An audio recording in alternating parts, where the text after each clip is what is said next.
when you've identified purpose, you've identified a sense of uniqueness and usefulness. And when you've identified uniqueness and usefulness, you start to come to appreciate that you're always in demand. So you're never off. You know how to effectively function in that thing. We utilize that purpose. We find our purpose in different environments. So we disseminate, we share that purpose in our families, which will be different than how we function at our jobs. But when you realize that I'm unique, there's uniqueness about my purpose, and then it automatically generates usefulness.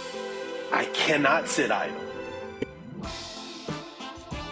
You are here. Welcome to the Purpose Finder podcast. This is the show where we uncover why you are truly here, and more importantly, how to make it your reality. My father, the late Dr. Miles Monroe, said the greatest tragedy in life is not death, but life without purpose. And research further shows that people with a strong sense of purpose are 2.4 times more likely to feel fulfilled. Each week, I sit down with extraordinary guests, entrepreneurs, artists, thought leaders who are boldly living their why. We dive deep into their journeys, the struggles they have overcome, their breakthroughs, and the lessons that can help you do the same. I am your beautiful host, Charisa Monroe-Wilborn, and we're about to explore the mindsets, tools, and strategies to help you live a life with purpose, passion, and legacy. Are you ready? Let's go and dive into the episode. Ladies and gentlemen, we are back for another amazing episode of the Purpose Finder podcast, where you know it, our mission is simple: to find and uncover your life's purpose. And we hope to assist you in living a life that's overflowing with three things: meaning, fulfillment, and significance. Yes, we all crave belonging. No one wants to feel unfulfilled. And we are all asking that big question: why in the world am I here? And I hope you allow your answers to be answered right here on the podcast. I am your host, Charisa Monroe-Wilborn, and today I sit down with an incredible young gentleman, a long-time brother and friend of mine. We can't believe we're actually working on a project together, but he is not only truly living a life of purpose, talking about it, he is literally a walking miracle of purpose. And we're going to hear about his story, his journey, some of the challenges and lessons along the way. Help me welcome Marquay Baul. Marquay. So good to have you. How are you? Please. I'm doing welcome. wonderful. I'm doing better than I deserve, as they say, my sister. Better Absolutely. than I deserve. Thank you for being here. Thank you for saying yes. Thank you for just being so open. You and I have known each other a while. I'll age myself. I'll age myself if I say. I'll let you do it. So Marquay and I went to undergrad together at Oral Roberts University in Tulsa, Oklahoma, back in the yeah. I will not age myself. I know that's right. Oh my goodness. It is very good. Very good to have him here.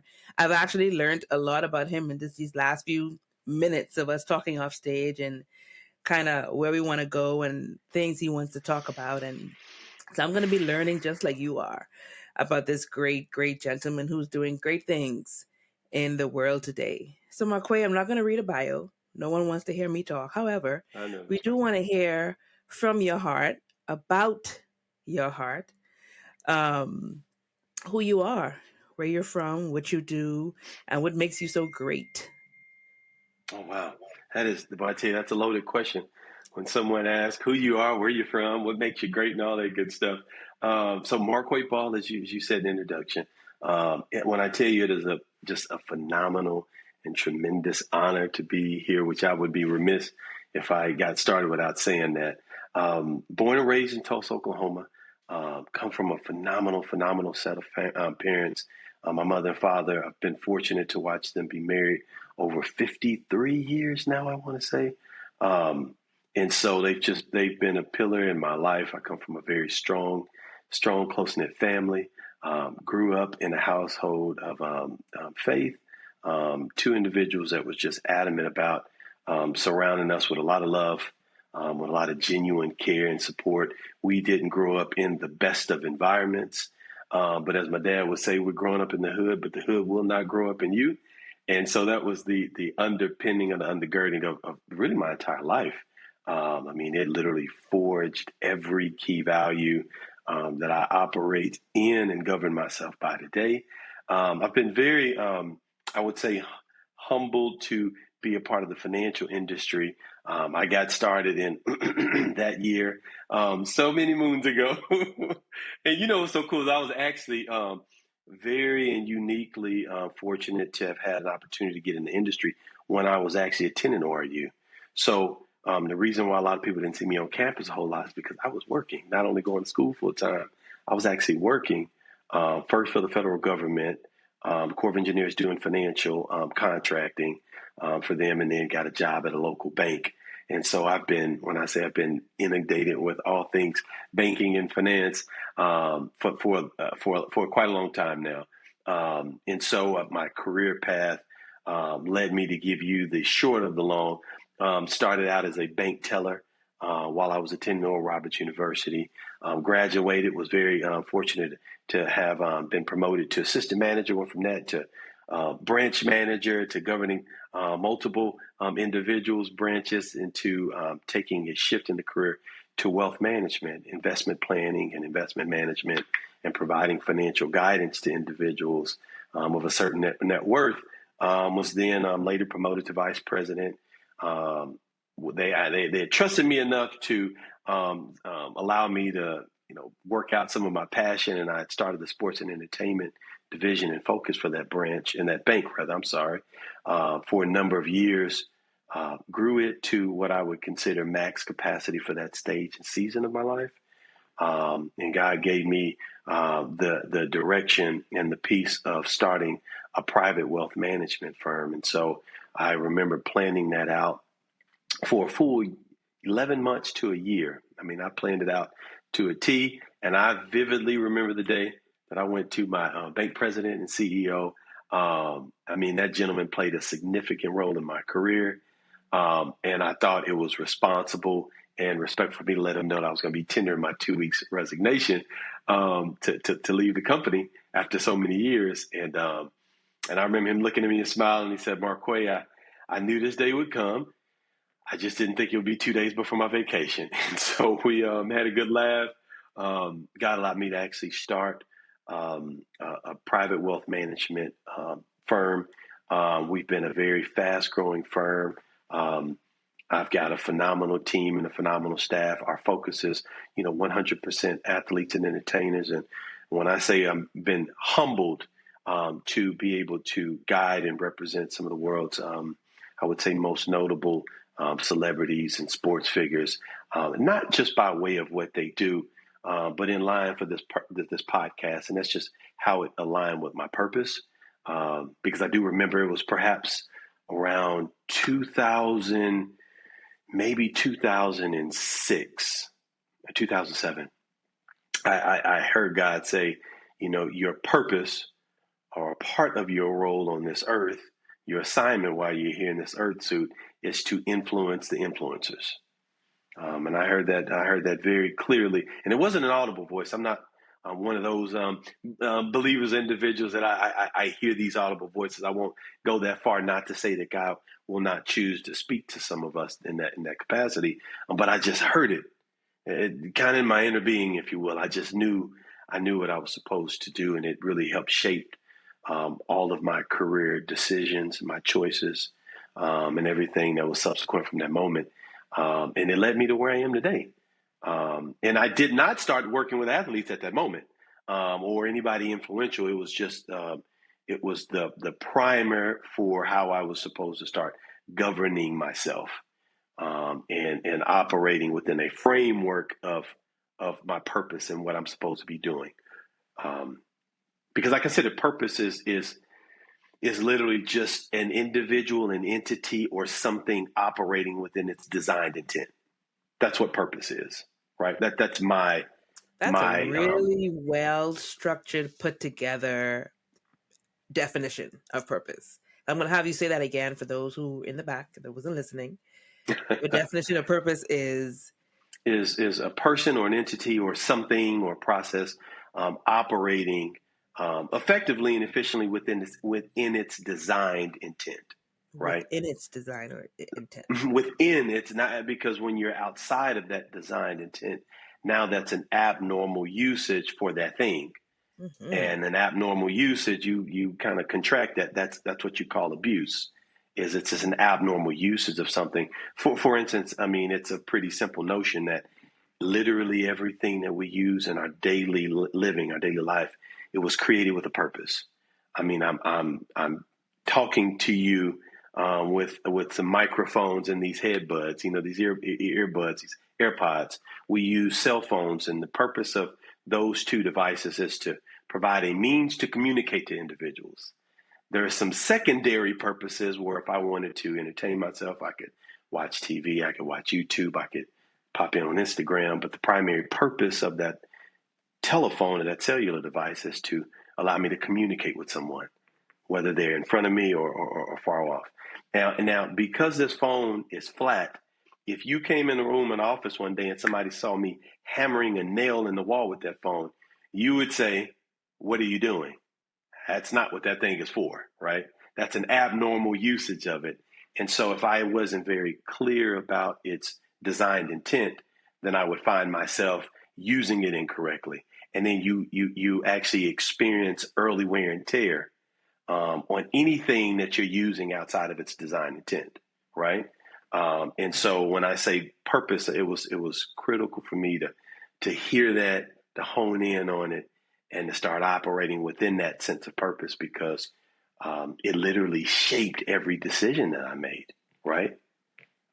So anyway, I could go on and on about that, but that was a critical moment. Amongst other things, it was just a really defining moment because I started realigning my vocation with my purpose, right?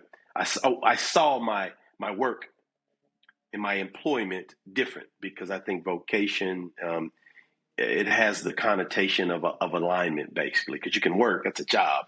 But when it's a vocation, it has to do more or less with your calling and Mm-hmm. what your true primary intent is, right?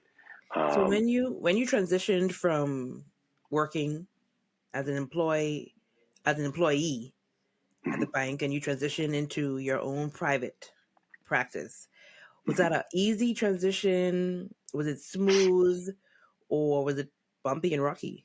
No, it was actually the former. It was actually a lot easier, and I'll tell you why.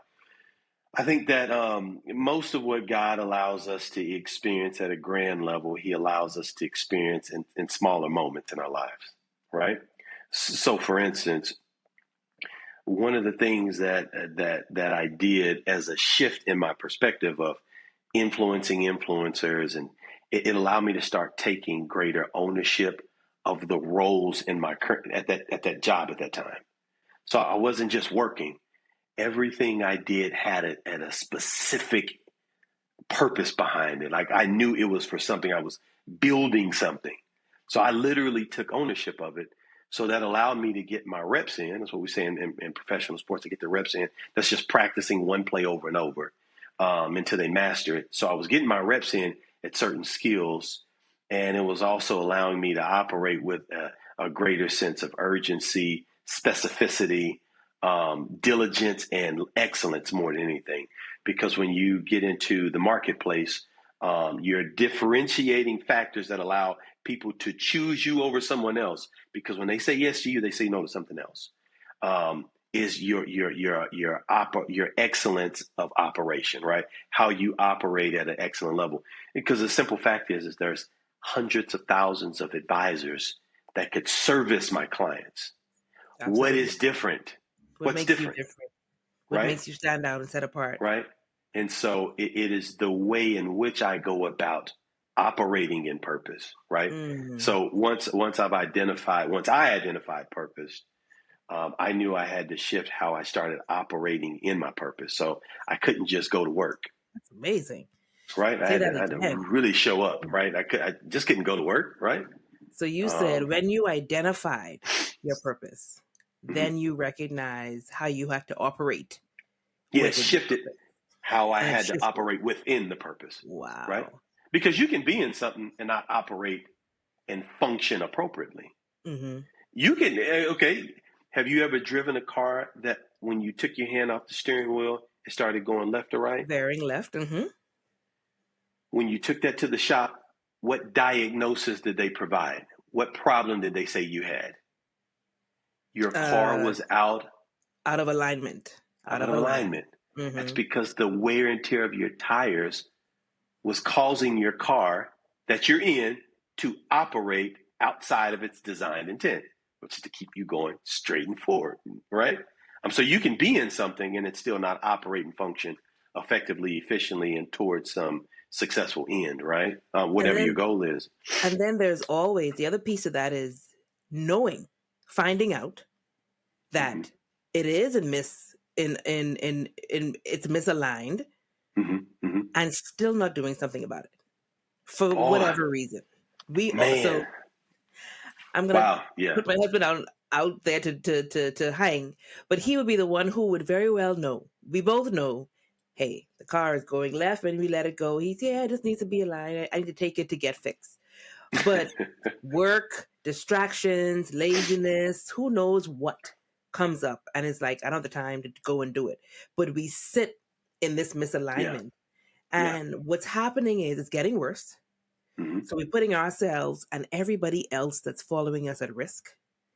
Boy. We are Wow. wasting Yeah. time Yeah. if Yeah. if Yeah. you call it. Yeah. And I know Yeah. we don't think about it that way because it's like, you know, we're okay until we get there, or we wait until Yep. the last straw, Yep. till the tire is flat, until the car really keeps going. You're like, okay, you know what? Let me Yep. take it now. Like Yep. we really Yep. push the envelope, like they say. Yeah. Yeah. Um, Yeah. but if we only the minute, like you say, when you discovered what your purpose was, then it actually it shifted everything for you.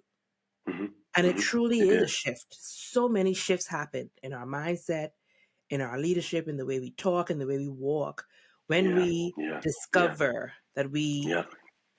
are in misalignment or unalignment, misalignment. Um, Yeah.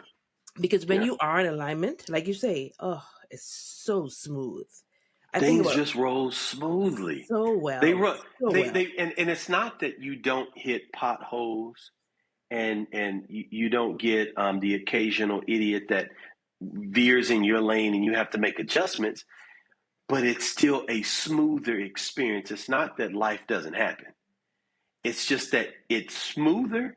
You have less frequent interruptions and you're able to respond better to those interruptions, Absolutely. right? And you're That's able to what makes it respond. smoother Exactly. And because you're you're able to able to respond better. respond and not react. It's a response. It's more proactive. They when you get too many infractions on your driving record at the DMV, you can get these points. In America, in the States, it's what they call points. You just had too many accidents or speeding tickets, et cetera. But they will allow you to get those points off, which will reduce the cost of your insurance premiums if you take defensive driving courses. And one of the goals of the defensive driving courses is to teach you how to see the road from a proactive perspective. Or how do I see this experience 3 steps ahead? So I shouldn't just drive up on somebody's bumper. I need to give at least 100 feet or so. You think my whole point is we're not proactive enough. We don't have defensive skills, right? We are and I've been a victim of that, being very reactive. Because you identify the purpose, there's still actions, there's still things you have to do in order to, again, operate within the purpose. Operate is the key and operative word, right? Operate is an action oriented word. It's a verb. It's something that you do. And many times we don't do, we know, right? And we don't act on what we know. And so we get stuck in a season of just identification. And we end up pausing there, right? We put a comma and we don't finish the rest of that sentence of our lives, if you will, or that stage of our lives. We're kind of stuck right there, because a part of purpose, in my opinion, is when you've identified purpose, you've identified a sense of uniqueness and usefulness, right? And when you've identified uniqueness and usefulness, you start to come to appreciate that you're always in demand. So you're never off. You know how to effectively function in that thing, right? Our purpose, we utilize that purpose. We find our purpose in different environments. So we disseminate, we share that purpose in our families, which will be different than how we function at our jobs. How we dole it out sometimes is a little different, but it's still operating within that purpose. But when you realize that I'm unique, there's uniqueness about my purpose, and then it automatically generates usefulness. I cannot sit idle. I get convicted when I watch too much TV, quite literally, because I am stalling the usefulness and the uniqueness of my purpose, right? And that's when, that was a game changer for me. And you said it in the introduction, a sense of meaning, fulfillment, and significance. When you hone in on the identification and the acknowledgement of your purpose, that God, every manufacturer or creator, their creation is designed for something. So now if I can wrap my head around that, I don't have an identity crisis. Now I just have I have an access crisis. How do I just access and tap into this thing? That's what I have. I no longer have an identity crisis because I've identified, I've got it. It's within me, right? And then I can identify that there's uniqueness. Anything in the marketplace, this is just a law that God, or a principle that He's established, but anything in the marketplace that carries significant uniqueness, the value of that thing increases. There Right? you have it. Right? The value increases. Of you increases when you. So I'll tell you what. Tell us. Go ahead. No, go ahead. I didn't mean to step on your words there. Tell us. Because you made me think of something like identifying specific purposes, right? Mm-hmm. So you can take something, as I've understood it or heard it, something as mundane as sand on the beach, sand in the lake, right? It's free to actually frolic in it. You can go to any beach across the world, and it is a fun experience, and it doesn't cost you to run your hands and your feet through it and take pictures and post it on Instagram. Girl, let me tell you, I was at the beach, and dog, I'm going to tell you, I took it to the beach. That's the fun thing. Mm-hmm. But it's free. However, if you take that same sand and you manufacture a sheet of paper with glue and sprinkle sand on it, now you don't have free sand. You've got sandpaper. Mm-hmm. And you can sell that $5 a sheet. And sandpaper is used the world over to sand wood and millwork to create all kind of lumber and unique experience to build homes and repair and print. So now you have a profitable business. Take that a step further. You can take the same sand and actually melt it, and you can actually get a couple things. You can get glass, right? Because it's the silicone in the sand is what produces glass and mirrors. It's a key ingredient. Or you can take the same sand and you can melt it down and extract the silicone out of that. And we have Silicon Valley. We have every chip in the world. That is a $1 trillion industry, all because of specified purpose of sand. Free sand, by the way. Point is when you've identified the uniqueness and specified the purpose, the value increases. Something can go from free to trillions of dollars just by purpose alone. And then by honing in and crafting that. But also, because I'll tell you, all of what you just said, well, the majority. But when you went beyond being able to sprinkle sand on a piece of paper with some glue and sandpaper, anything after that was news to me. I had no idea. I knew sand was beautiful. I knew it was free. I can take pictures. I can show it off. And then you get sandpaper, and sandpaper does this to make this smooth, to get this rough edges out of this. But anything beyond that you just said about sand, I had no idea about. So that means that the value of sand, even in my head, just went up Right. because I got even deeper revelation and knowledge and understanding of the purpose of sand if I understand all of its qualities. Right. That's it. How more is it that we as humans are misunderstood, Yeah. we are underused, Mm-hmm. we are abused, Mm-hmm. we are misinterpreted, we Mm-hmm. are overused because no one has bothered to truly understand and figure out what are our true qualities. Mm-hmm. Who are we truly? Because if Yeah. we did, then we wouldn't be underused. If anything, Mm-hmm. we would be used to the full extent. There you go. That's it. But That's it. unlike sand, we also, as humans, have the opportunity to also be able to seek a truly, who am I?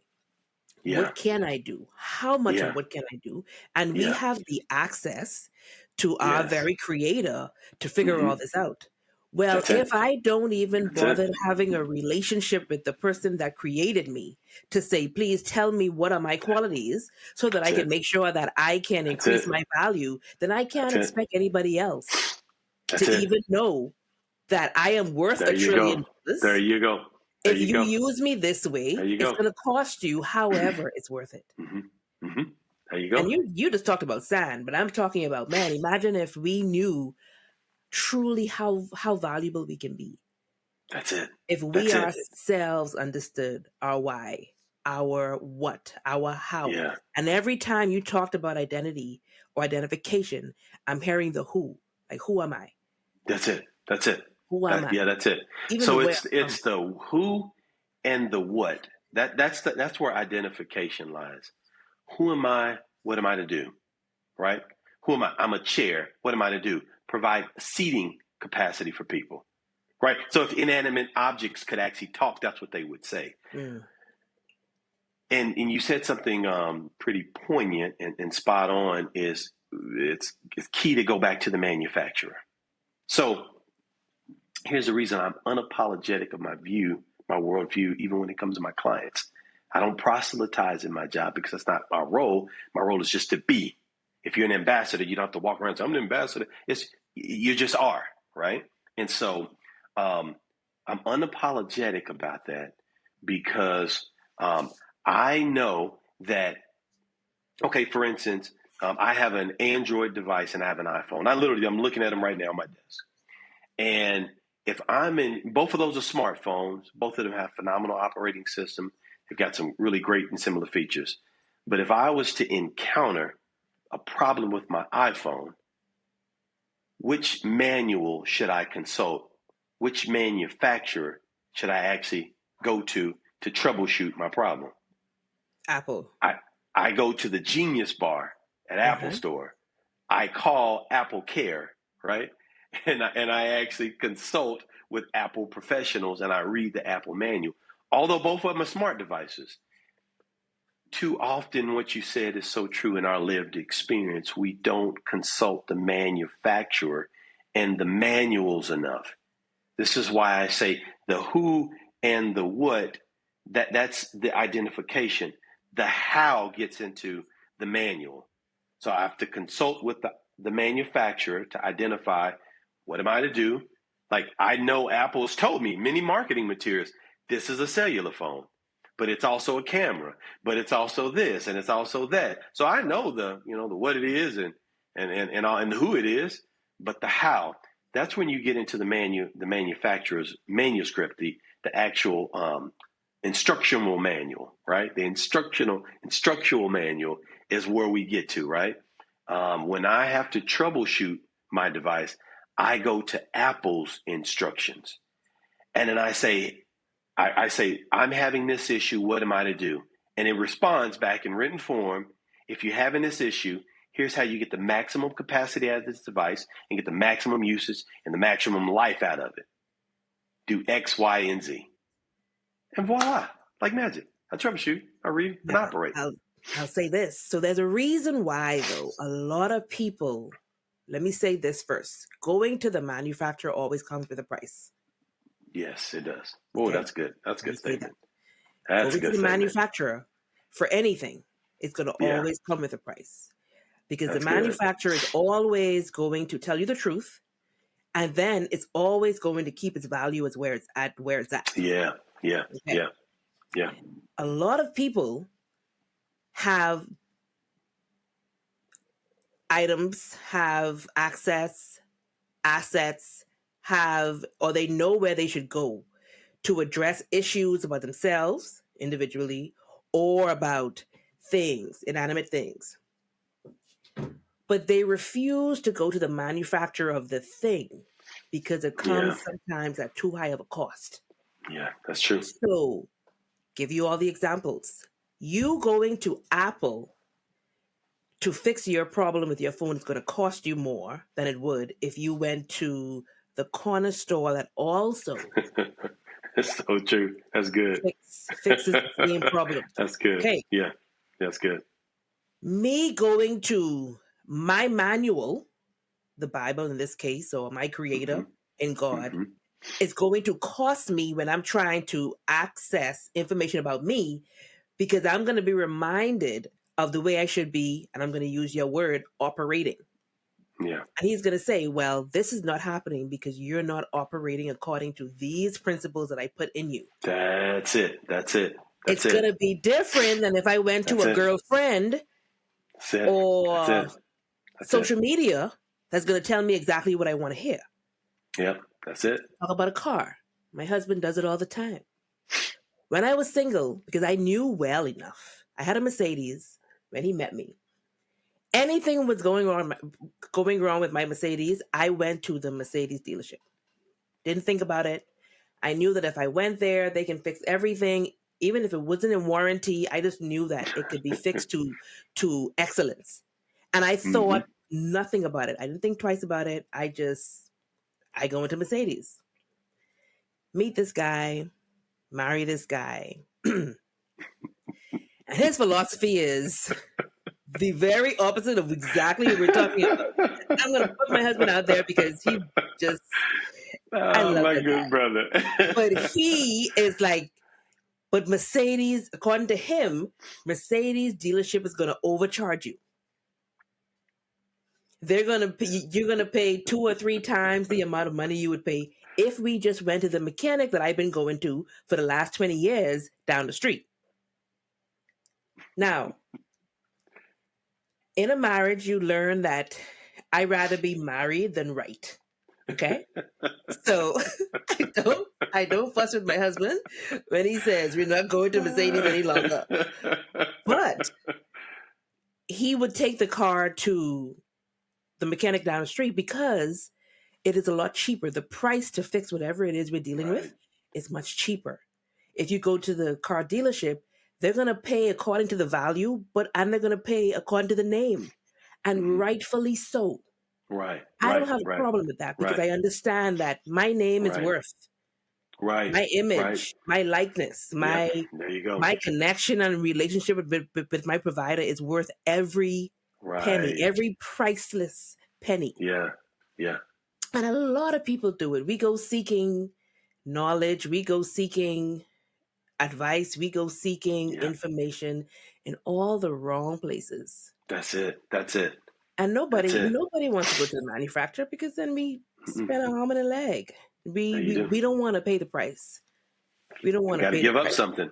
And But in you that, do have to in give up your something. example, you do have in that example you just provided, which was a very, very apt example.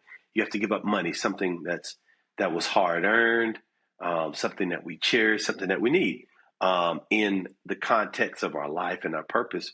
Going to the manufacturer and taking heed or using the prescribed method of right of improvement according to the manual, it may mean giving up certain relationships.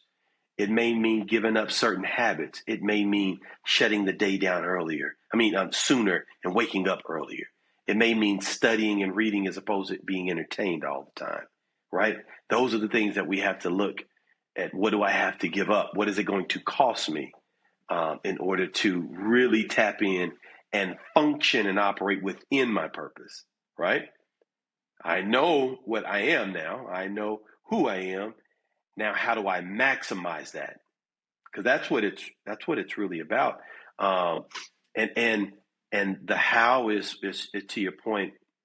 That's where I don't apologize for utilizing the principles that God given, because these are principles that we see people, whether they believe in God and believe in going to the manual, they use them and they're actually successful in their usage. Now, there's some limitations because of, they're using it, but they may not still be operating within their purpose, and they may be doing some other things. That's another conversation. However, I say this to my young men that I mentor often. If me and you are farmers, I believe in God and you don't believe in God. However, we both go plant a seed. I relax because I believe in God and I know God and I go in the house. But every day you till, toil, and you water and you nourish and you provide all of the fertilization of that seed, those seeds. Who's going to reap a harvest in due season? You will. It's just the law of the harvest. God put that there. And that's why the wealth of the wicked is laid up for the righteous. Well, how did they get it? I mean, there's some skill that they have actually acquired over time. They just wasn't using it within the manufacturer's context of their purpose, but they still had some. They developed some skill, allowed them to acquire some wealth, etc. That's why it's laid up for us, because they actually acquired. They did some things that perhaps we didn't do at a certain season of our lives, but I buy into. That's why I love reading in Proverbs. I mean, he said it very specifically. The wisdom, right? Do you see a man that's skilled at his work? He will serve before kings. He will not serve before obscure men. I took that scripture to heart. That's Proverbs 22:29 for reference. Do you see someone who is proficient at their work and dedicated in their craft? They will serve before kings and not obscure men. Right? I took that to heart, and that allowed me to frame up how I operated within my purpose. So And the now I shifts have to we must be, make. and that was the shift. That was the game changer, right? That was the part of the game changer moment. Talking about shifting, and I have to go back to this because you mentioned that you are before kings and queens, for lack of a better phrase. Mm-hmm. You work with and provide financial guidance for these great athletes and great celebrities, and so you get to be with the best of the best, and then you mentor young men. So that's where you are now in your life, in your apex Mm-hmm. of what you do. But you started out at a point, or you started out at the very, very, very beginning, Mm-hmm. where, and I'm going to have to coin it this way, the protection of your purpose began. Yeah. And so I'm going to have you share. I kind of know the story, but I would like for you to share where you started out early on as a child. And we're not talking at 5 years old. No, we're talking at birth. Yeah. The protection of your Yeah. purpose Ooh. began. Wow. I love the way you phrase that. I'm going to borrow that because, in a sense, how we begin and can serve as a protection, even if it doesn't look like protection, even when it looks Absolutely. like trauma or injury, or the opposite of what we would consider protection. But, when I look back, Talking about sandpaper earlier, talking about mm-hmm, sandpaper, as you talk about it, may not look like it. I have a coach now, and I follow her so dearly. She's been coaching me for the last few years, Lisa Nichols, and she talks about purpose or goodness or greatness can sometimes be wrapped in sandpaper. mm-hmm, most oftentimes it is.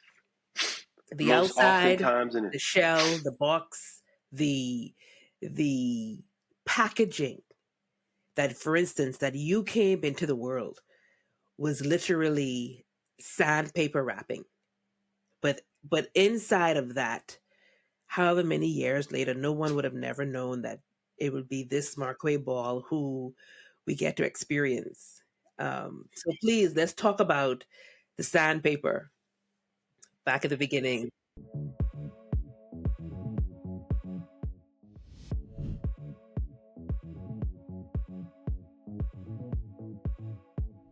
I'm here in Mexico City at the Pave the Path Retreat 2024.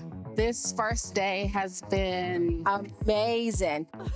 We tend to look for answers on the outside of ourselves, but a lot of our solutions to our problems are on the inside of us. If I had to wrap this up in one word, I would use the word transformative. One thing I learned day one is, I guess, be open to the applause when you have people that are on your side cheering you on.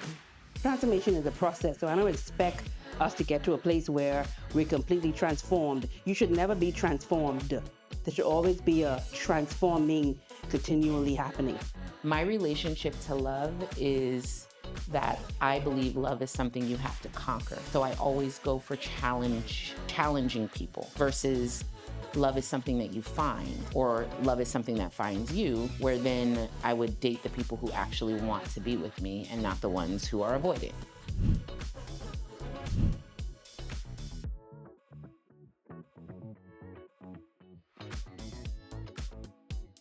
If you want to return home unrecognizable, make sure you are with us next year. You don't want to miss such a beautiful experience. I've already been thinking of people that I want to run home and tell, and I'm excited to come back next year. Position yourself to be poured into so that you can be served from your overflow, but make sure that who and what is pouring into you is pouring in life. It's pouring in empowerment. It's pouring in good, positive vibes, because you don't want to be filling and pouring and overflowing on serving the people you serve with a bunch of oil. Y'all better come on this retreat.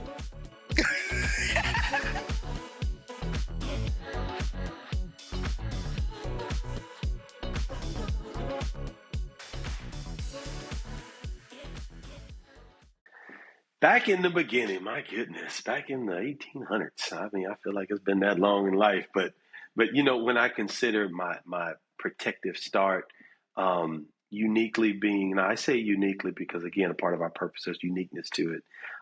You know, I was born with congenital heart disease. So I was born with chronic heart disease. I had a couple of holes in my heart, and I had a atrioventricular canal defect where there was a cleft in the mitral valve as well. And so they had to perform a 50-50 open heart surgery. They had to go in and patch and repair.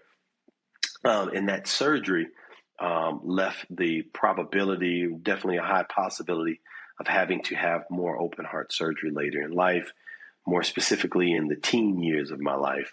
And that was a unique experience, primarily for my parents starting out, because if you can imagine, as a parent, as a mother, I was born a blue baby. So when you're born a blue baby, you know, it's an indication that there's cardiovascular issues because the blood is not quite circulating appropriately throughout the body.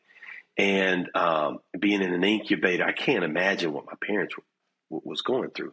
And so having had to have open heart surgery at the age of 3 or 4, and then with the prospects of having had more, I'll tell you, growing up, you grow up with this sense of, which I've always had, this sense of living on borrowed time, where there's like I know there's going to be a definitive date where God says, hey man, listen, you've maxed out your purpose and it's time for me to come on and, you know, invite you on home. But I'll tell you that sense of purpose, or that sense of time has actually been a driver for me, been a key driver. It's shaped a lot of how I do what I do, with the intensity, with the passion, with the compassion, with an eye of trying to be very repentive, or repenting often, as, you know, kind of making that U-turn every day when I know it's not in the right direction, or getting realigned because I know I don't have a lot of time, if you will. And my dad used to say that to me growing up. He said, son, I remember reading a brother named David. He was writing something out. He journaled a lot, and he said he was talking to God, and he made note, a statement to God, and made note. He said, God, teach me how to number my days. And he said, Quay, I did that. He said, I was X age, and he said, I knew the average age of an African-American man was this age. So I subtracted the 2, and I had this number of years multiplied by 365. And I come to realize, man, I only had a few thousand days left on average. And just that moment, it really helped, again, further shift how I was operating and the sense of how I was to operate and interact and engage with people. It again further ignited it and it enlightened me a lot more that, man, this thing is something else. And I remember being in sixth grade.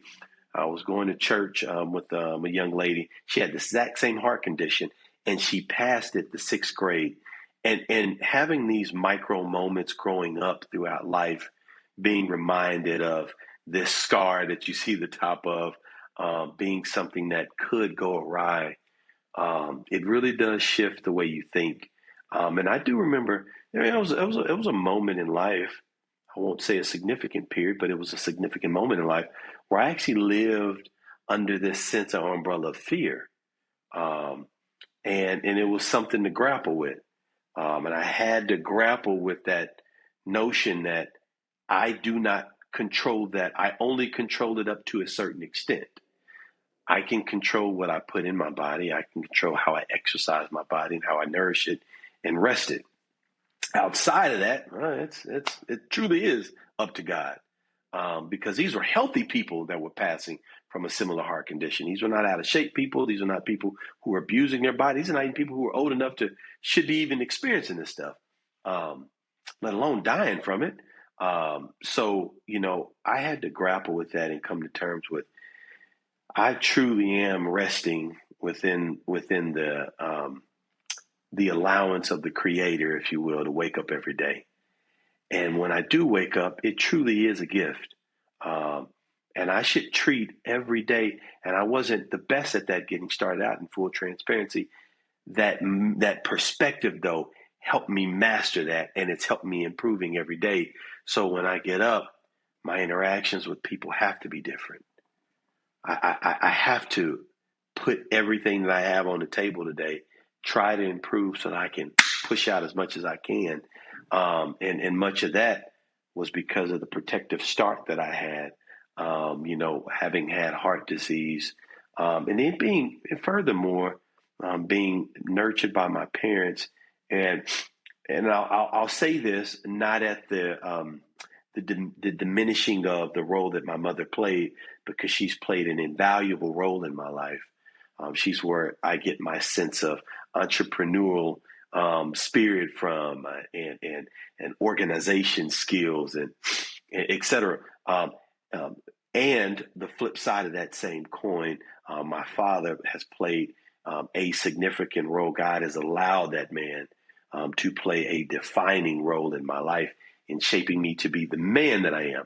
My mother's role was not to develop my manhood, right? She was there to support and develop me as a man, but not develop my manhood. Those are two significant roles.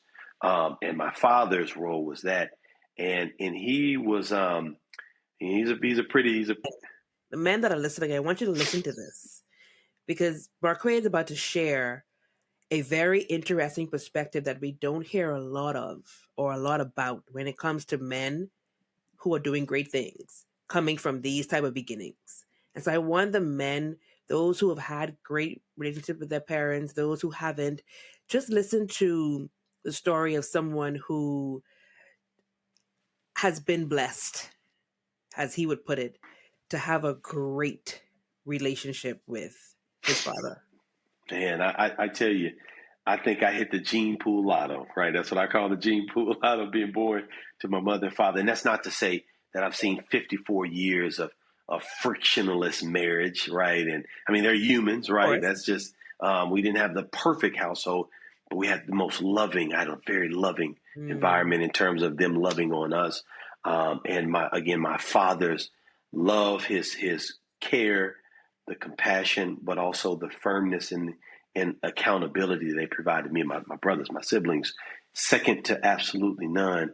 And much of that is in response to his upbringing. He didn't have a father growing up. Fortunately, his father passed when he was a child. And so he didn't have a big brother. He didn't have someone to wrap his arm around. So he said, I was adamant about being what I did not have. And so to watch him sacrifice and to watch his intentionality in developing men, because I only have brothers, to developing men was something to marvel at.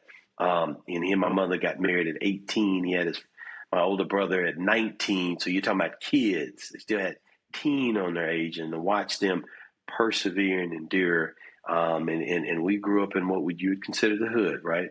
A lot of gang activity, a lot of gang violence, a lot of drug addiction. Matter of fact, one of the biggest dope houses in that city was literally directly across the street from my home that we grew up in.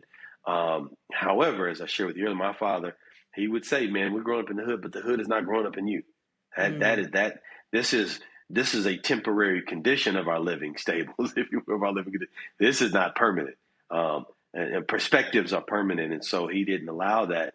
And so that defined how I looked at the world. It defined my value, because I wasn't questioning if I had people that loved. And I'm telling you, I don't know the experience of not having a father. I don't know the experience of fathering someone. I don't have children, but I do know the experience of being fathered. The notion that you can't be a father and a friend it's a myth. It's false. How you be a friend to your children, yes, that shifts as they age and grow in maturity. But your sense of compassion and your sense of camaraderie at an appropriate level, and your sense of still developing and sharpening them.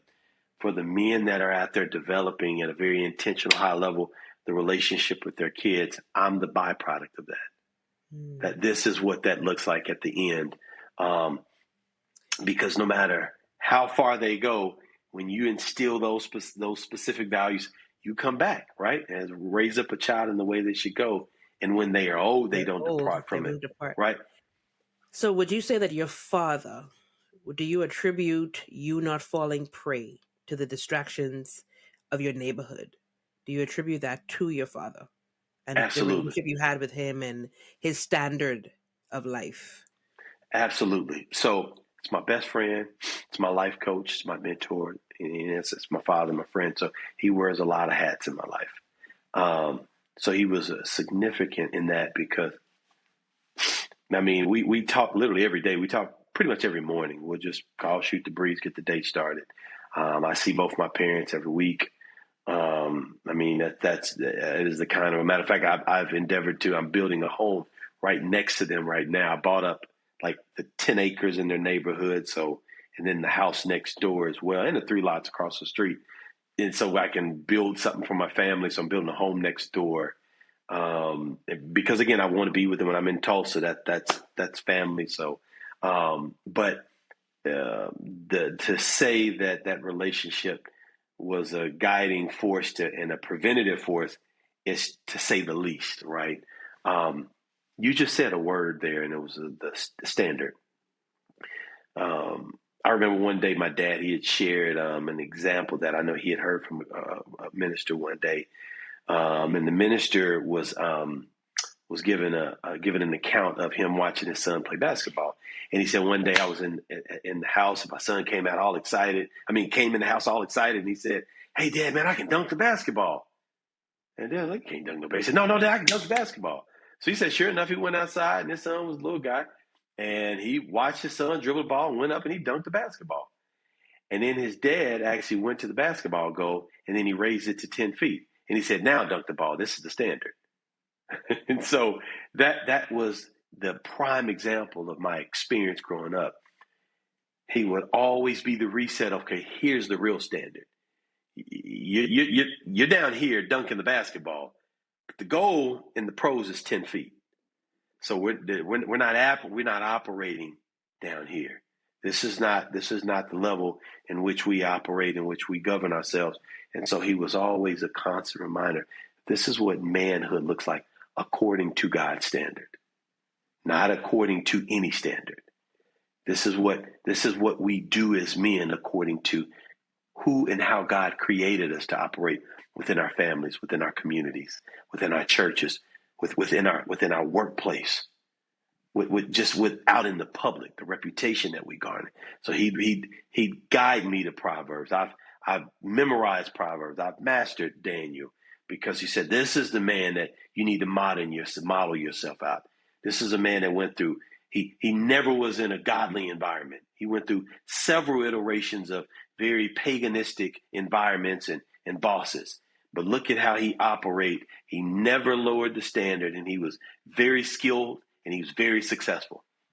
Oh my goodness! I mean, just the life applications from some of the things that we picked up from the operating manual called the Bible was life changing for me, and it set the platform up for me to actually mature and grow. So everything that I am today as a man, I owe it to him and my parents. I do put that in order, not to diminish the role that my mother played. I'm specifically talking about the development of my manhood, not solely my humanity.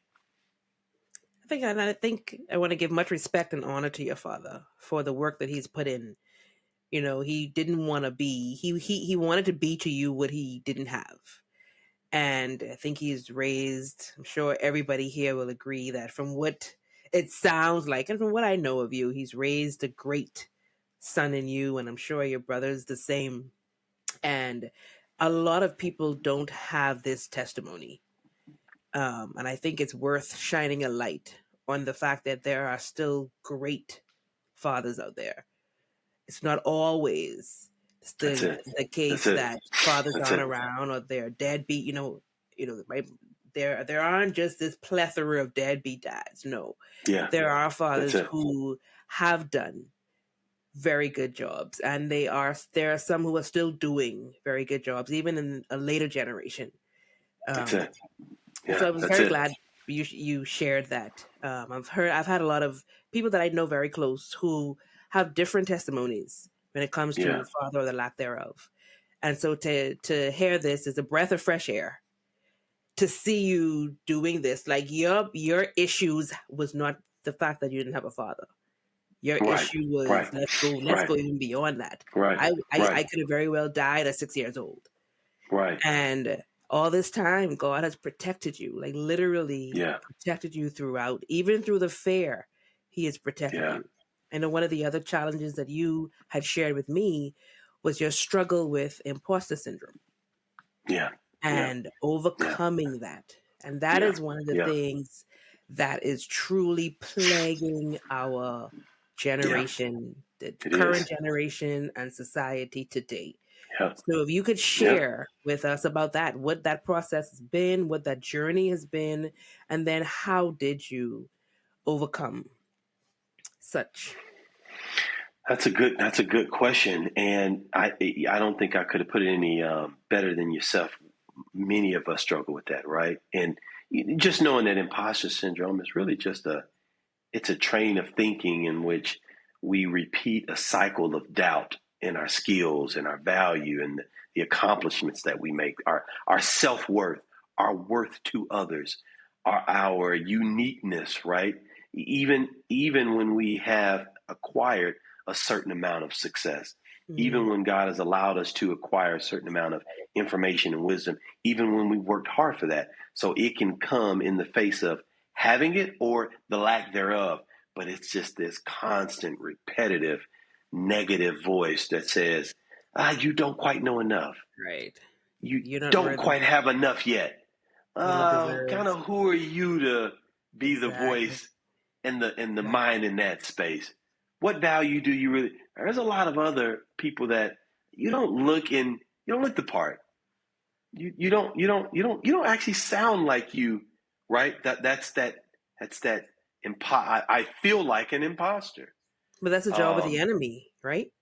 Oh, it's the number one job of the enemy. To actually make us doubt. If he could plant one iota of doubt in every individual, he got us. Which is why it's so important for us to know the manual from the inside out, from back to front. Know who you are, what you can do, where you go in, why you are here. Then when that doubt sets, because it's not saying that doubt won't set in. That's it. But then now when it does, you know it. And then you're able to speak against it or speak to it. That's it. No, you hit the nail on the head. I mean, I couldn't have put it any better. There's no other effective way to address, deal with, and overcome. In that order, you have to address it first. Once you address it, that means there's an acknowledgement that this is what I'm dealing with. I'm having doubts about A, B, and C, right? Because you cannot deal with what you don't address. I can't heal a wound that I haven't acknowledged it's there, right? I cannot solve a problem that I don't identify as a problem. So I have to at what acknowledge part it of your first. journey was it showing up for you? You know what's so ironic? I would say every part of the journey. And this is me being very candid. I remember hearing Joyce Meyer say this years ago. I don't remember anything she said else in that clip, but she said, every new level, there's a new devil. Every new level, there's a new devil. I just remember her saying that. And that experience is indicative of that saying. Every new level, it sometimes it rears its ugly head in a different wrapper, but it's the same demon, it's the same devil. It's doubt, right? You think about it. The first thing that the enemy hit humanity with in the garden was doubt. He caused doubt. They actually had a moment they doubted. Did God say that? Can we not eat this thing? No. He just wants us to doubt. And so when we start doubting, it leaves room. That is the foothold. That's the great. He don't need your whole body at that moment. He needs the foot. He don't need your whole leg. Just need a foothold. He just needs an entryway to creep in to further start inserting and interjecting further doubts, further confusion, because God is not the author of that. So he's not writing those scripts in our brains. That's the enemy, right? And then we start recycling that crap. And so every stage of our journey, it's important to realize that thing may revisit me. It does not mean I have to open up the door and allow it in, though. And sometimes it may revisit itself, and I may have to fight, but I will not back down from the word struggle. Struggle is an indication that I have not given up. I have not been subdued by this thing. I shouldn't stay in a perpetual state of struggle, because that means I have not mastered how to overcome this thing. I haven't sought out the remedy to get rid of this thing. But struggle is not the enemy. Giving in is the enemy. So I may struggle with it, or I may just say it's at the door knocking. I'm just going to leave him. Sometimes my dad say, sometimes you got to learn to miss the catch. He was talking about like women used to say, hey man, women going to throw themselves. They're going to do it. But you got to learn to miss the catch sometimes. Sometimes we got to learn to miss the catch from this doubt. Oh, I wish we had time to talk more about the women. And so, whole nother story. But you know, in all seriousness, that was a part of how I dealt with it. You have to recognize it, address it, and then you have to deal with it. And a part of that dealing with it is aligning yourself with truths, the manufacturer's truths on how you got to get realigned again, right? I have, so for me, that meant I had to recognize it, and then I had to kind of reclaim my sense of purpose. So I had to revisit those things that reinforced my purpose. So in this office, I've got a stack of computer papers, sheets of computer paper that I wrote down on permanent marker, sayings to myself, right? Things that I needed to remind myself on a daily basis, or moments where I needed to reclaim my mind. I needed to close my eyes, reclaim that moment. That was a form of me training myself, right? Paul said very specifically, train yourself for godliness. And then as we understand, godliness is just a fancy way, a biblical way of saying how you go about doing things. The manufacturer's way of operating within purpose. That's what godliness. I have a certain way I have to think. There's a certain filter that I have to run my thoughts and my mind, my mouth, and my action and my behavior and my responses by. There's a certain way that I have to interact with someone who's frustrating me. I have to handle it with gentleness and compassion. And I have to be humble when I come to these things, as Peter said. So there's a framework. So I have to remind myself of how I'm to govern myself, right? I can reclaim those moments. And then I get to knowing that even though I'm having doubt, I understand that everything that I need is already inside of me. Everything that an oak tree is inside of an acorn. Mm-hmm. Everything that an apple tree Already. is inside of a seed. Already. There's Already. nothing that you have to genetically modify to get an oak tree out of an acorn. It's inside. What does have to happen is the acorn drops and it firmly gets buried, and then a little cap comes off and it starts to spread its roots, and then it starts to form and it starts to develop into this tree that lasts hundreds of years. I'm building a home. I'm doing hardwood floors that are European oak because of a small acorn. So I can truly say I don't have hardwood floors. I got acorn floors, right? So we don't despise those moments of small beginnings because all the greatness is inside. So I have to remind myself, I may be in a small beginning, but I don't have to doubt myself. I may not know everything. I just need access to it because it's already inside of me. Even when I think about your beginning, like your beginning was, small. You shared your beginning with us, and now look at the fruit that you are bearing, in spite of that small beginning. Yeah. Like, I don't think I will ever not remember that. Man, look at Marquay. Look at how he's grown. Look at his maturity. But who would have known? Who would have thought that this guy who is before kings and queens and athletes and celebrities could have very well died at the age of 3, 4, 5, 6 because of the small beginning where he began. And you don't live in that beginning, but you don't forget it either. Like, you remember that's where I came from. And God gives us moments where he doesn't allow us to forget. And I truly believe that the greater the journey and the greater the purpose, the more you get those reminders. So as the young folks say, it ain't always sweet, right? And so you take, for instance, in 2017, the fall of 2017, I won't forget it because I was experiencing some significant issues with my body. I didn't really know what was going on. Erratic heartbeats, feeling like I'm about to faint and pass out. I just wasn't well. I wasn't right. And I remember going to my cardiologist, and they ran a battery of tests. We had an electrophysiologist run tests, et cetera, et cetera. But I'll never forget this. I got a call, and I was in an office downtown. I remember looking at his office, street view on Main Street. These little details you always remember when there's significant moments in life. And I remember getting a call from my cardiologist. And, "What's up, Doc? How you doing, Mr. Baul?" "I'm doing good, Doc. What you got for me?" He said, "Dude, got a question. Are you sitting down, man? I got your test results back."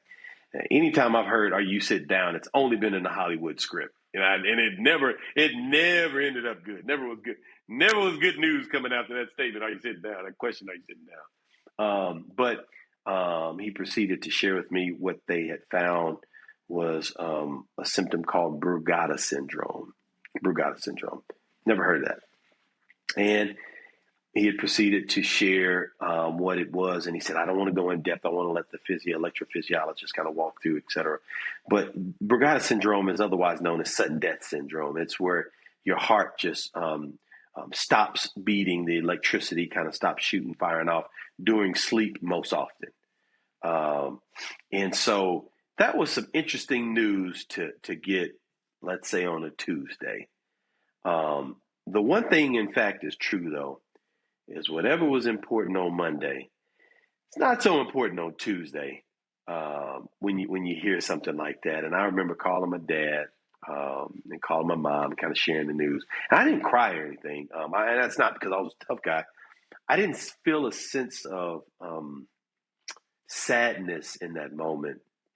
It was more of a sense of kind of revisited clarity, if you will. It's not because of bravado. It was really because of all of the things that was reinforced as I was growing up through my parents and my father's mentorship. And he would often say, "Man, to me, son, if I died tomorrow, this is what you got to know today." So he's always instilled this sense of time. And if I was to die tomorrow, like, what should I be doing today? And so the thing that literally kept coming back to me and replaying in my mind was the word impact. Like, what kind of impact, what kind of thumbprint would I be leaving on the earth if I was to die at any moment? Today. Mm-hmm. If I was to die today. That is the question. If tomorrow night was it, like, what kind of impact would I choose? I'll share this. I shared this with my dad today. It's ironic that this happened last night before today's podcast. That is the most vivid dream, the absolute most vivid, realistic dream. And it was a dream that I was dying, that I was preparing for my death. Like, quite literally in the dream. This was just last night. And I remember telling my dad, I said, man, I had the most vivid dream. And I'm not like a dreamer or anything. God is really, in this season of my life, he's done that about 3 or 4 times. And it's just been very vivid. And that's not to say I feel like I'm imminent death. I don't know what that means, but I do know the impact of that moment. And the impact was, man, boy, I tell you, I must treat today as if it was the last. So as I encounter problems, great reminder, this is a first world problem. This is not imminent death. And even if it did, so be it. I'm going to leave out here calmly. I'm not going to let my lasting impact and imprint to someone else be my lack of show of faith, or my lack of resilience and resolve in an issue, or my lack of hope and faith and happiness and joy, what I am, who I am, what I'm known for, right? How dare I do that? That's not dying empty, that's dying full, as your father would say. And so I don't want to do that. I don't want to die full. And so, if nothing more, last night was of a good reminder that, man, I got to die empty, and which means every day I need to empty the tank.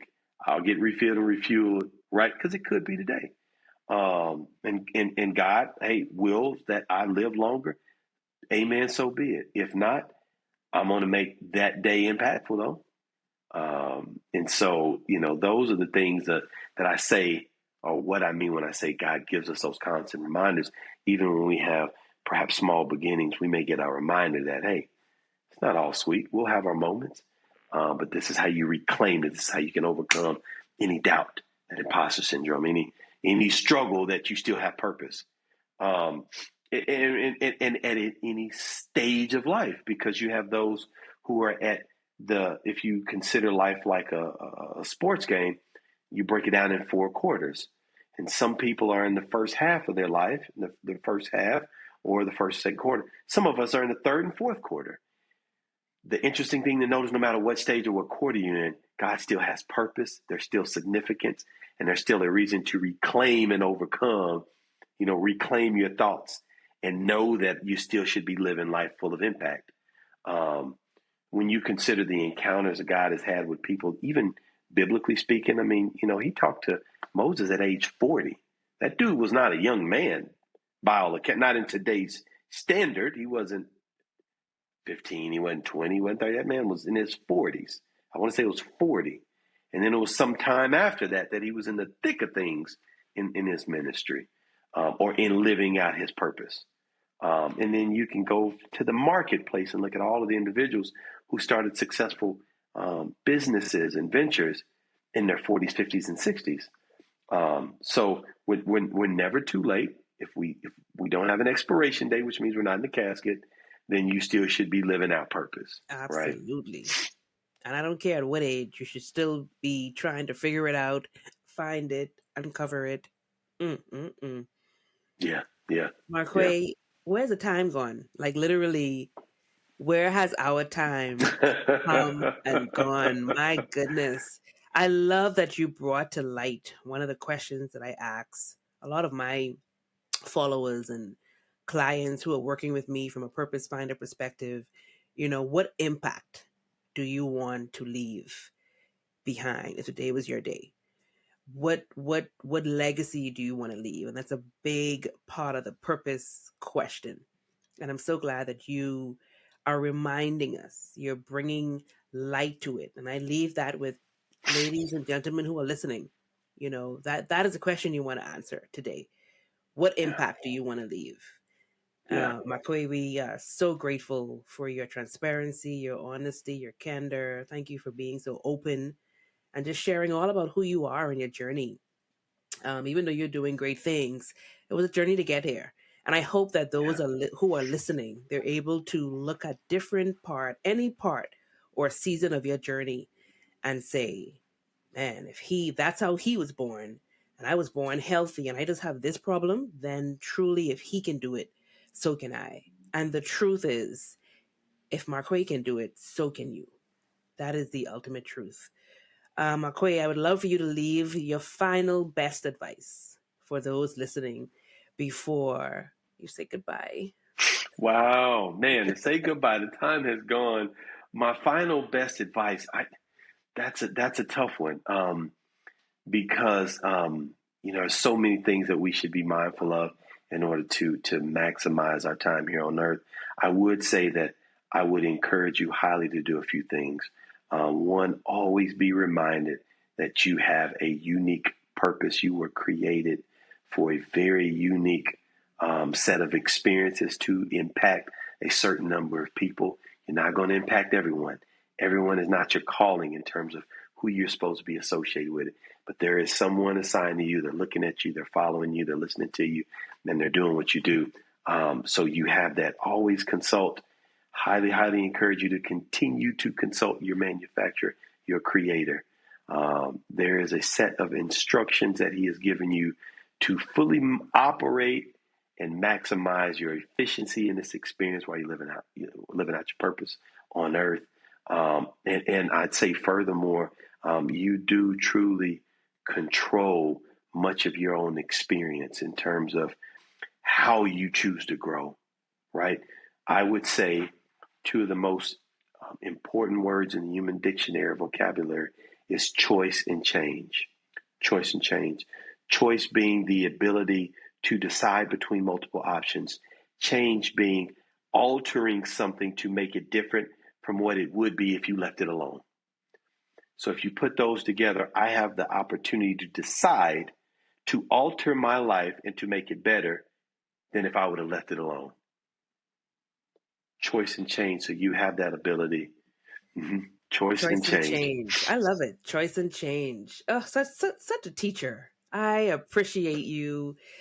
Yes, I know a lot of you are saying this guy's talking, he's preaching, he's absolutely doing all of it. And I am happy to see the growth. Like I said, we ran into each other and kind of met each other way back when. We'll give it time. And Marquay, to watch your growth, to see your growth spiritually, just psychologically, mentally, it's a beautiful thing. It's a beautiful thing to see. And I encourage you to continue doing what you're doing as you influence people who influence. And I kind of want to put a word out there so the will can happen. I would love to have you back because I would love for you to influence some of my people and followers from the financial guidance perspective. Yes. We didn't get into that this time, but I would love for you to be able to share, with my folks who may not be able to kind of reach that value yet, if you know what I mean. Absolutely. Absolutely. Absolutely. But we still want to come to the best of the best. Absolutely. I'm putting it out there We'll make that my happen. folks. Don't worry, guys. Absolutely. I got y'all. And in next year, I'm speaking of me and my father, we're actually putting on a men's conference. It's going to be phenomenal in Tulsa. I've got a New York Times bestselling author is going to be one of our speakers, one of the top motivational speakers in the world. We've got an NFL phenom that's going to be joining us, a Super Bowl champ, Super Bowl MVP. We've got some phenomenal individuals that's going to be joining us next year as guest speakers and panelists, etc. But it's going to be in Tulsa, Oklahoma. Just the men, huh? The women are uninvited, huh? You guys are invited to. You're invited to pray for us as men as we go. You know what? Sharpen this iron. Goodbye, Marquay. Absolutely. But I will share some more information as we get. We actually have a meeting tomorrow. My good brother Vondell will be a part of the planning committee as well. He's going to be My good Yes, brother. yes, yes. My good brother. So when I say we're gonna have an all-star packed time, fun, fun, fun, but it's gonna be a moment of iron sharpening iron, and us holding each other accountable and learning how to live in our purpose as men, as fathers, as brothers, as business owners, as clergymen, Oh, all of the that's good. above. Yes, it's gonna be good. It's gonna be So phenomenal. if you don't have a website already, that's fine. But please tell us how we can stay connected with you so that we don't miss out on the information. Social media, your I'm website. going to share I am so uninvolved with social media. I have to do a much better job. That has been something that I'll be honest with you, my creator has been on me about because I'm a contrarian. When the crowd goes left, I go right. So everybody's hopping. I just love my privacy. But God has been on me about a few things about making sure I'm not as private and I'm sharing a little bit more. Um, for what he's got me, doing at this season of my life. So my Instagram is just my first and last name. I will be posting a lot more, sharing a lot more tips and tidbits of things that God has shared with me, so that we can all grow and become better stewards of our finances, become better stewards of our minds and our purpose. So I will be doing that. You asking that question is a form of accountability more than you know. So, No but I will be pressure. getting that. No pressure. Yeah, no pressure, but I got to get on it. But I will be sharing a lot more information when we get the website up for the conference and when we get more specific information about the dates. But again, we are a year ahead of planning to make sure that this is probably one of the most impactful and powerful men's conference in this part of the country. So I will definitely be sharing more as it comes along. Absolutely. Well, we'll definitely want to know more. So make sure you stay connected to Marquay Baul. You can find him on social media at Marquay Baul. And you can get more information on the men. For the men, this is just for you. And like he said, women, we'll just pray for the men that we love. And so thank you so much for sharing, Marquay. It's amazing. As we close, I love to end on one of my very favorite things, and that's food. I'm a big foodie. I love good food. I love any type of food, every type of food. And so I love to share this experience with my guests. What is your favorite food and your favorite restaurant? Ooh, that's a good question. Okay, so I'm a salmon fanatic. Anyone that knows me dearly knows I would take salmon broiled, baked, fried, However, blackened, however you can cook it. I don't no know why I way. love salmon so absolute. It's my favorite. It's my favorite meal. My favorite meat. And you can pair that with anything. Favorite restaurant? I don't have a favorite restaurant. In Tulsa, this is gonna sound crazy, but I love Charleston's. Are I they wish still I could around? listen because I eat there all the time. They're not going out of business. I promise you, I would not allow it. It's been so many Um, years. My goodness. I still love Cheddar's. yes, Still my favorite restaurant in Tulsa. listen, I'm a Cheddar's. Charleston's fanatic. No As way. far as steakhouse, I love Ruth's Chris. I'm not gonna lie, Ah, and okay. these people are not paying me a one bit, but I just love their food. I'm a Ruth Chris fanatic. So Ruth Chris, give me a good salmon. Send me to Charleston's. Good to I'm a happy go. man. Thank you for sharing. Thank you for sharing, Marquay. Thank you so much for being here. We have learned so much from you. I know that men and women can take at least one thing that you said, one piece of advice, one gem, and they can apply it to their life today. And they can experience the change that you talked about. If you have watched this amazing episode and you have fallen in love, please share with someone else that needs to be inspired and encouraged. Comment. And until next time for another great episode on the Purpose Finder podcast, I am your host, Charisa Monroe Wilborn. We'll see you soon. Bye. And ladies and gentlemen, that is a wrap on this episode of the Purpose Finder podcast. I hope today's conversation lit a fire within you because purpose isn't just something you chase. It is something you live every single day. If this episode resonated with you, don't keep it to yourself. Leave a review on your favorite podcast platform. Your feedback helps us reach more people on their journey to purpose. Let's continue the journey together. Join the Purpose Finder community on Facebook for exclusive insights, tools, and a tribe of purpose-driven people just like you. And remember, the two most important days in your life are the day you are born And the day you find out why, your purpose isn't far off. It's already within you. It's time for you to uncover it and live it boldly. Until next time, stay inspired, stay intentional, and keep walking in your purpose.